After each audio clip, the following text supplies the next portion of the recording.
Minister Matos Fernandes, ladies and gentlemen, members of the European Parliament, greetings from Brussels.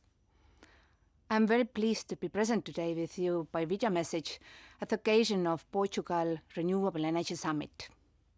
Today I want to start by congratulating Portugal for being one of the leading countries in renewables, not only in the EU, but in the world.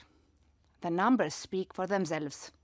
Renewable energy accounts for around 30% of Portugal's final energy consumption, and you are aiming at 47% for 2030. This is an ambitious but a realistic target. As we assessed in your National Climate and Energy Plan, you are already close to reach your 2020 target. You have set the path for the rest of Europe. Renewable energy has a central role in achieving our central goal, a climate-neutral Europe by 2050. That gives us just 30 years, one generation more or less, to transform our energy system from the current model to a much greener, more efficient system. 2 weeks ago, we announced our climate target plan with a landmark raise of ambition. We are committing to a reduction of at least 55% of greenhouse gas emissions by 2030.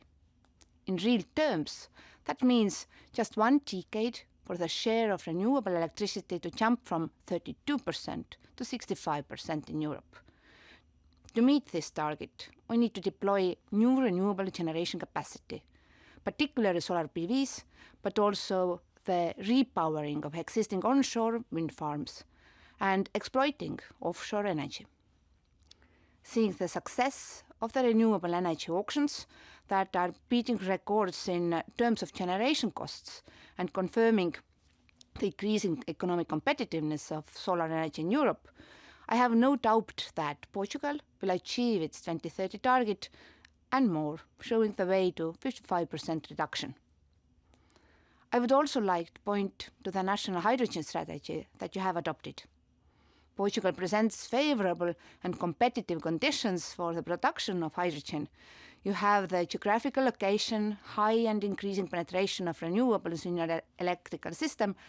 You have demonstrated low-cost production and are heading towards the creation of hydrogen valleys or ecosystems. When it comes to renewable energy, we know that each member state is unique, with its own strengths and challenges. I would like to invite Portugal to continue its active role in the hydrogen value chain that Europe is creating. You have established strong partnerships with other member states, for example with the Green Flamingo project, aiming to build a 5 gigawatt electrolyzer converting wind and solar energy into hydrogen in Sines and shipping it to Rotterdam. This is a great project that I would like to hear more about. Maybe we will have such chance during Portugal's presidency of the Council starting in January.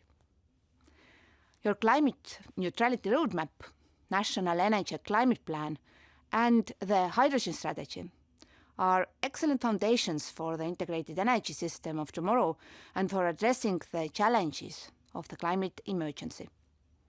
These are also our priorities.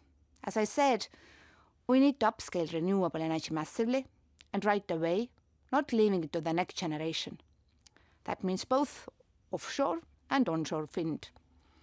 We are focusing more strongly on offshore because that is where we see the greatest untapped potential. We hope to achieve this with our upcoming offshore renewable energy strategy that we are presenting in November.